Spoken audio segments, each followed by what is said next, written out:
that was a fantastic project, the Healthy Stories project, and I did a short video as a champion. And one of the things that I said in my little video presentation was that if we are to close the gap in health standards and health services to Indigenous Australians, then Indigenous Australians need to start being part of the solution instead of being seen as part of the problem.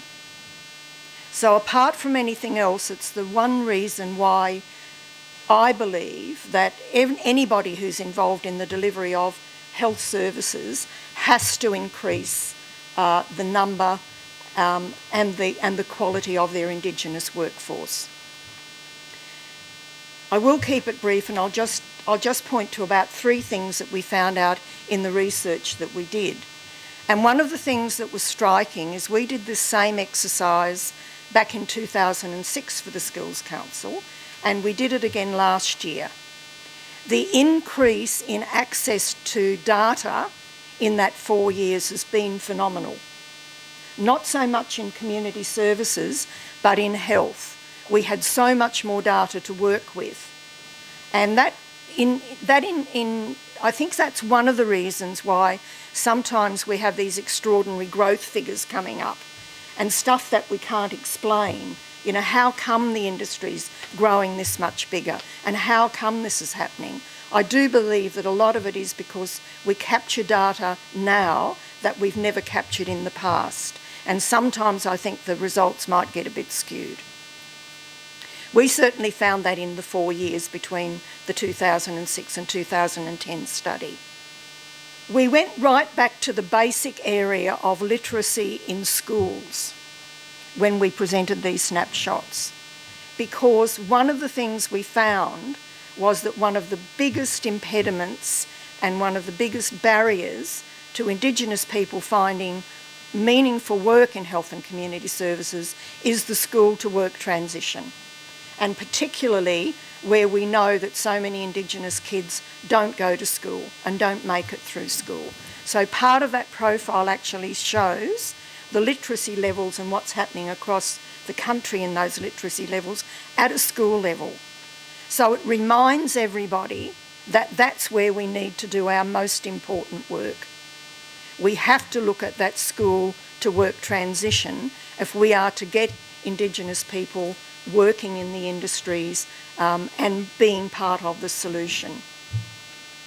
The other area that was really interesting is that even though we've increased the number of Indigenous people that are signing up for vocational education and training, and to a lesser extent higher education, we do have most of our effort down the bottom.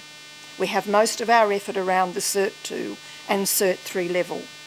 Now we know that with licensing and licensing regulations and registration happening and more occupations being caught up in that, well, you know, however you see it and what it's for, it's what people will have to do. And some of those people are not going to be able to do that with a Cert 2 and a Cert 3 qualification. It's going to be at a higher level. So unless they get that higher level, they're not going to be able to practice in those jobs. So that's an area where we have to see more effort at that higher end. And the other thing that happens is what we termed, when we were doing the project, the churn.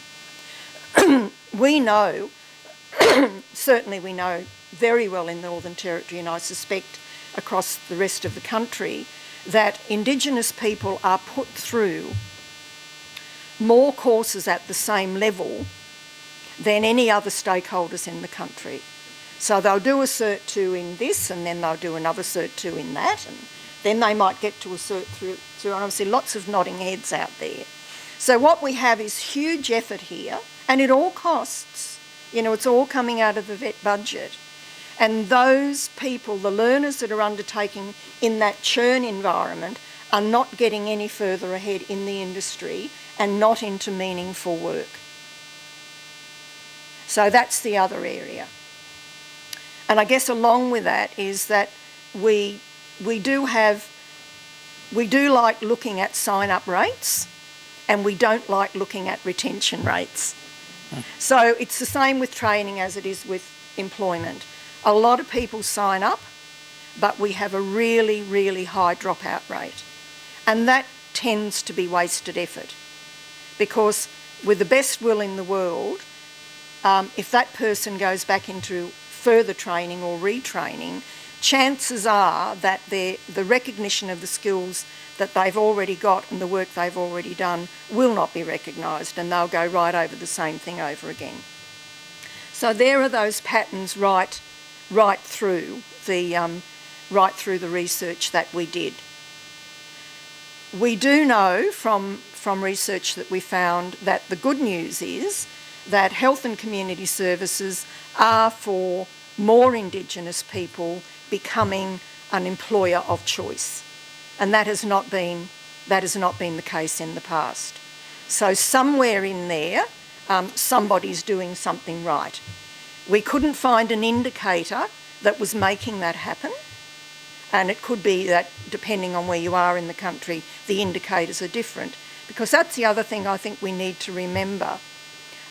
We have a terrible habit of doing research into an area which is about Indigenous participation in something, or Aboriginal and Torres Strait Islander enrolment in something, and wanting to come up with strategies for the nation, if you like.